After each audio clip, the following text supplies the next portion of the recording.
$40 resort fees, $20 parking, $30 table minimums. By 2030, a 3-night stay on the Las Vegas Strip could carry over $300 in added charges before you ever place a bet. In the 1990s, this same corridor added 30,000 hotel rooms to welcome the world. Now, layer by layer, it's pricing that world out, and the forces behind it go far deeper than inflation. By the early 1990s, the Las Vegas Strip was transforming at a pace unmatched in its history. Construction crews worked around the clock as a new wave of mega resorts rose above the desert floor. In June 1990, Excalibur opened its doors with more than 4,000 rooms, styled as a medieval castle, and marketed to families seeking affordable entertainment. Just a few years later, the MGM Grand claimed the title of the world's largest hotel, bringing over 5,000 rooms and a sprawling casino floor to the south end of the Strip. These projects weren't isolated ambitions. They were part of a coordinated strategy to attract as many visitors as possible, with operators racing to outdo each other in spectacle and capacity. The numbers tell the story. Between 1990 and 2000, the Strip added over 30,000 rooms, expanding from roughly 58,000 to 88,000 beds. This surge wasn't just about size, it was about scale. The Bellagio, opening in October 1998, set a new standard for luxury, with 3,005 rooms and a construction price tag of $1.6 billion.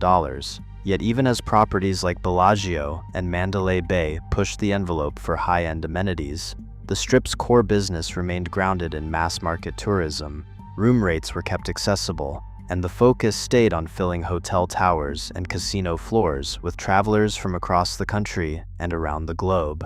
Behind the scenes, a quiet shift was underway. By 2005, the landscape of ownership had begun to change. That year, MGM Mirage completed an $8 billion acquisition of Mandalay Resort Group, instantly controlling nearly half the major resorts on the Strip. The deal brought 24 properties under the MGM umbrella, with 11 of them on Las Vegas Boulevard itself. This consolidation created new leverage for pricing, marketing, and capital investment, giving a handful of corporations the power to shape not just the skyline, but the entire visitor experience.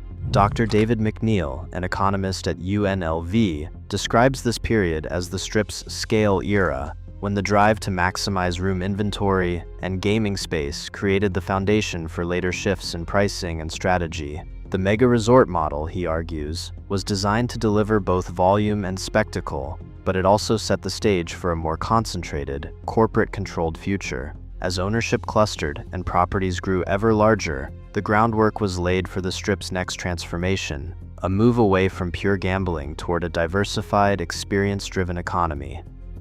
The pandemic hit Las Vegas harder than any event in living memory, but the Strip's recovery has exposed new divides. Domestic travelers returned first, filling rooms once occupied by international guests. Yet, the overall visitor count never fully rebounded. With fewer guests and rising costs, operators began layering on new charges, quietly recasting the Strip's economics. Resort fees, once a minor add-on, now average $40 a night and are scheduled to reach $45 at several major properties in early 2026.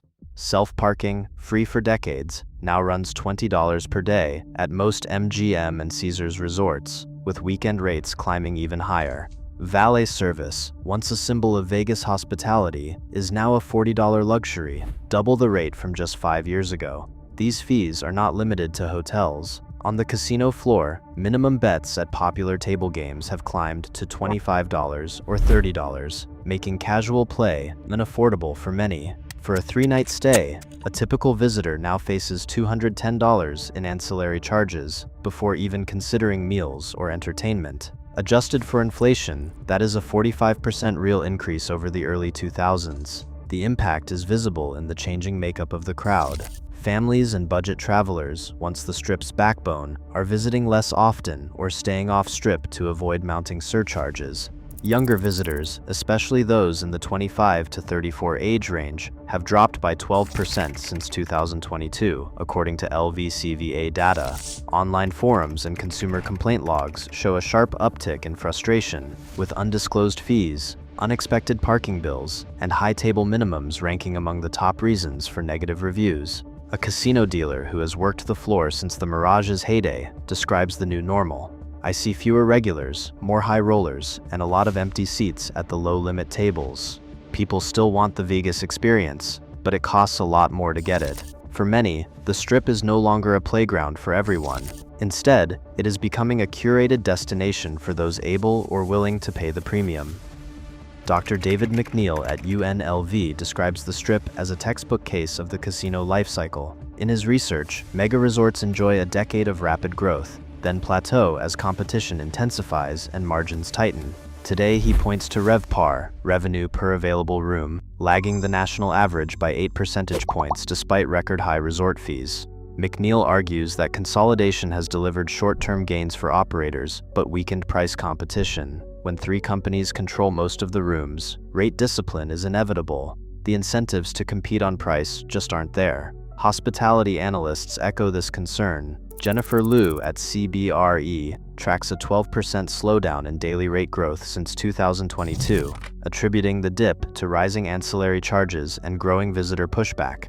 STR's latest report shows non-gaming revenue now makes up 45% of EBITDA for the largest operators, with luxury rooms and branded experiences leading the way. Yet the same data shows a persistent gap. While property profits climb, wage growth for hospitality workers has stalled at just 2% per year, trailing inflation by more than a percentage point. Operators defend the shift. An MGM Resorts spokesperson frames the current strategy as necessary adaptation. "We are investing in premium experiences, dining, shows, immersive attractions, because that is where guest demand is strongest. Resort fees and parking charges help us cover rising costs and reinvest in the product." Caesars Entertainment's leadership takes a similar line, citing global competition and the need to deliver high-margin amenities to remain viable. On the ground, labor voices tell a different story. Karen Ortiz of Unite Here, Local 226, warns that stagnant wages and higher living costs are squeezing workers. "Our members see record profits, but their paychecks do not keep up. Every fee that is passed on to guests is felt by employees too, in the form of higher expectations and fewer hours." Analysts like Mark DeLuca at JLL caution that the current model, while profitable, risks eroding the Strip's broad appeal. He points to recent STR surveys showing a decline in younger and mid-tier visitors, warning that over-reliance on luxury segments could leave the market exposed if global travel slows or consumer tastes shift. The debate is far from settled, but the numbers reveal a clear tension between corporate growth and the Strip's historic promise of accessibility.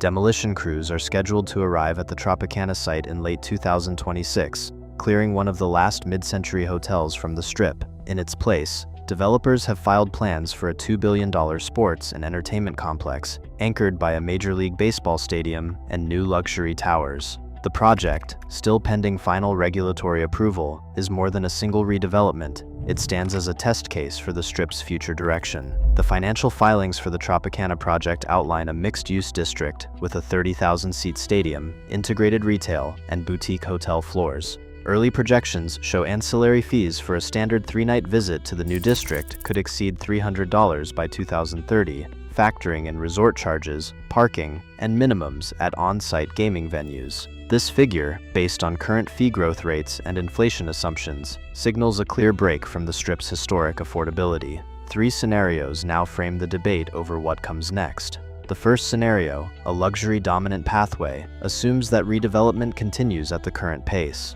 Most legacy properties are replaced by high-end brands, with over 70% of rooms falling into the luxury tier.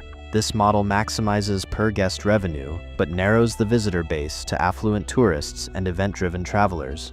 Luxury here concentrates profit but limits reach. The second scenario envisions a hybrid revitalization, where city incentives and moderated fee structures preserve a mix of luxury, mid-scale, and budget options. Here, the Strip remains accessible to a broader demographic, balancing profitability with cultural vibrancy. Hybrid approaches try to protect both business and local character. The third scenario pushes diversification further, transforming the Strip into a non-gaming hub defined by sports, immersive attractions, and entertainment technology. Casino floors shrink as event venues and experiential districts attract a new kind of visitor. Diversification bets on new audiences and new revenue streams. Each scenario carries distinct trade-offs. A luxury focus may boost short-term profits, but risks eroding the Strip's identity as a playground for all. Hybrid revitalization offers stability, but depends on active policy intervention and industry cooperation. Diversification could future-proof the Strip against shifts in gaming demand, but requires massive capital and regulatory support. The Tropicana redevelopment, with its scale and ambition, will reveal whether Las Vegas can balance corporate growth with the need for accessibility and inclusion, or if the future belongs to those who can afford the rising cost of entry. Today, the Strip's future hinges on a fundamental tension: profit-driven exclusivity versus public accessibility. As corporate consolidation accelerates and costs climb, the question isn't if the Strip will change, but who will still belong there. For Las Vegas, the stakes are no longer just economic, they are existential.